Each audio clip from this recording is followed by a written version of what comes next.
Ingin belajar bersama Buya Yahya kapanpun dan dimanapun? Dapatkan segera flashdisk MP3 Buya Yahya.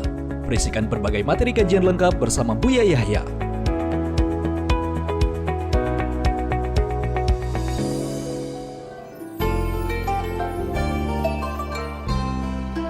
Assalamualaikum warahmatullahi wabarakatuh. Buya, bagaimana jika ada seorang bujang mau menikahi janda, tapi tanpa ada rasa cinta, Buya? Tanpa ada rasa cinta dengan janda. Kemudian, tapi dia yakin jika bersama janda itu dia jadi lebih baik dalam beribadah.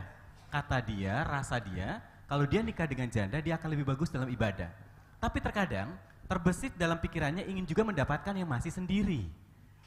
Buya, bagaimana nih Iya, pengen dapat yang perawan juga.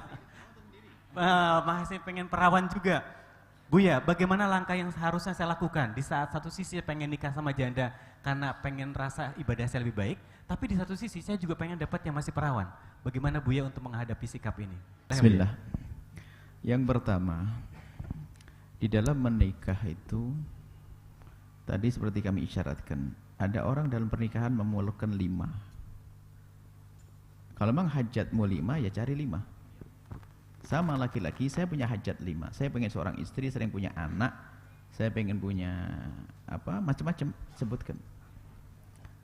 Artinya jika seorang janda bagi dia sudah mencukupi apa yang ia inginkan, perawan bukan ambisi, nggak boleh ambisi perawan atau janda atau perawan. Yang penting dia adalah solehah. Pun dia juga duda kok. Dia juga duda.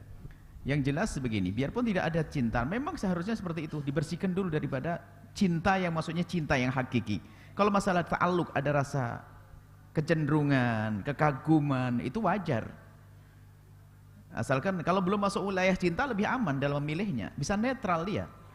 Belum masuk wilayah cinta yang sudah kuat itu. Kalau masih kecenderungan, dia kayaknya baik, perilakunya baik. Bagaimana kalau kita menikah sebelum adanya cinta? Yang jelas dia layak untuk dicintai.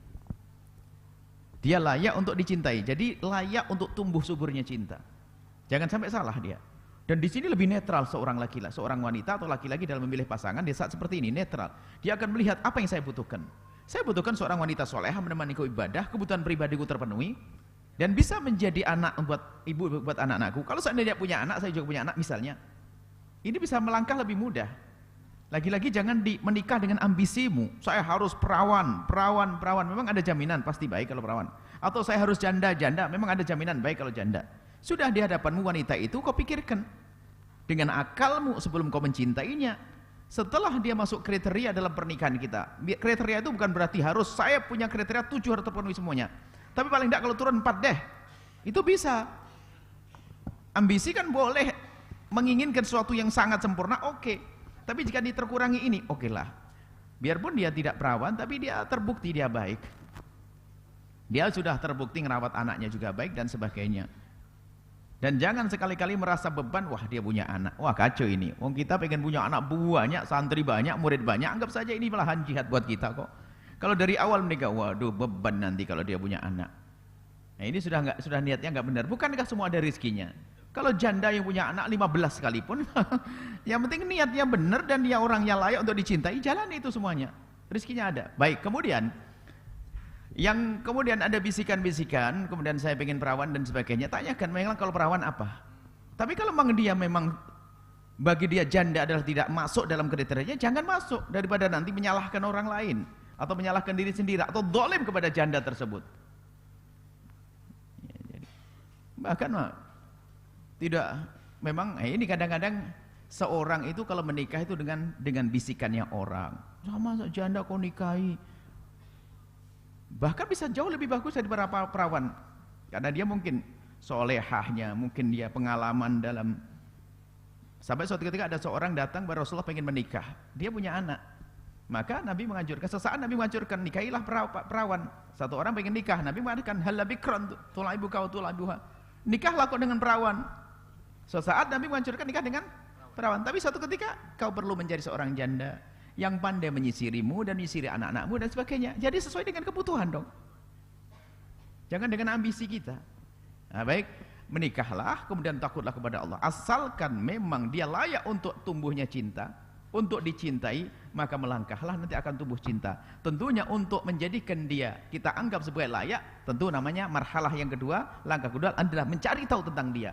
Saya ada cenderung kepada janda itu, setelah itu saya pengen tahu siapa janda itu. Dengan cara sesungguhnya, sampai setelah itu layak untuk aku jadikan istri, baru maju setelah itu. Kalau nggak layak, jangan maju. Layak sesuai dengan kriteria syar'i yang sudah kami sampaikan tadi. Masya Allah, kuncinya layak kriteria syar'i, itu kuncinya sebenarnya. Sahabat Al-Bahjah TV, setelah menyaksikan video ini, jangan lupa bersolawat kepada baginda Nabi Muhammad. Shollu ala Nabi Muhammad. Allahumma sholli alaihi wa ala alihi wa sahbihi.